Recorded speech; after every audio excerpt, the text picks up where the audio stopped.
Elevated expressway. পূর্বাঞ্চলের এই সড়ক ধরে যতবার গিয়েছি ততবারই মুগ্ধ হয়েছি। এত সুন্দর বিশাল আকাশ ঢাকা শহরের কোথাও আর দেখা যায় না।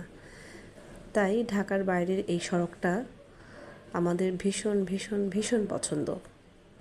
এই সড়ক ধরে যেতে যেতে মনটাই ভালো হয়ে যায়।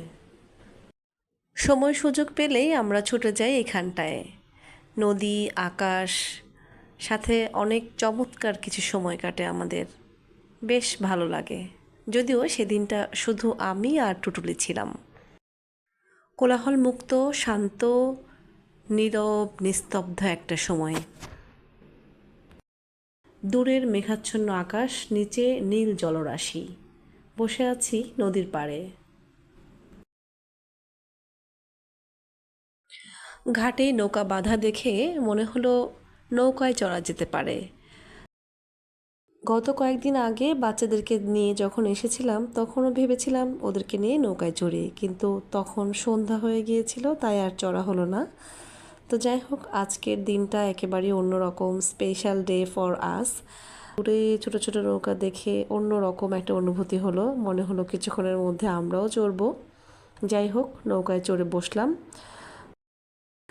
আমরা দুজনেই একটা নৌকা নিয়েছি রিজার্ভ।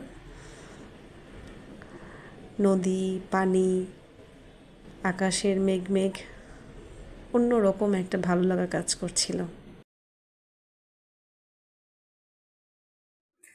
আমাদের মাঝি ভাইয়ের সাথে গল্প করতে করতে সময়টা কেটে যাচ্ছে। এদের আসলে এই আশপাশেই নাকি প্লট আছে, অর্থাৎ পূর্বাচলের এই 300 ফিটের বিভিন্ন জায়গায় যে সমস্ত প্লটগুলা বিক্রি হয়েছে তাদের বেশিরভাগই হচ্ছে এখানকার এইসব ব্যবসায়ীদের। তারা প্লট বিক্রি করে বেশ অনেক টাকার মালিক, তারপরেও তারা ব্যবসা ছেড়ে দেয়নি। হঠাৎ দারুণ একটা আইডিয়া এলো মাথায়, যেন পানির উপর ভাসছি আমি। ভীষণ ভয় লাগছিল যদিও, কিন্তু আমাকে খুব সাহস দিচ্ছিল। মনে হচ্ছিল যেন এত সুন্দর একটা সময় ধরে রাখতে হবে, স্মৃতির পাতায় ধরে রাখতে হবে। আর টুটুলকে দেখে তো আমি একেবারে রীতিমতো মুগ্ধ, পানির উপরে সে ভেসে যাচ্ছে।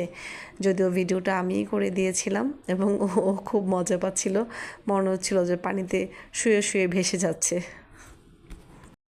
এবার ফেরার পালা। শহরের যান্ত্রিকতা থেকে কিছুটা মুক্তি পেতে প্রায়ই চলে যেতে ইচ্ছে করে এমন চমৎকার প্রাকৃতিক পরিবেশে। ভালো লাগা, ভালোবাসা সব যেন মিলেমিশে একাকার হয়ে যায়।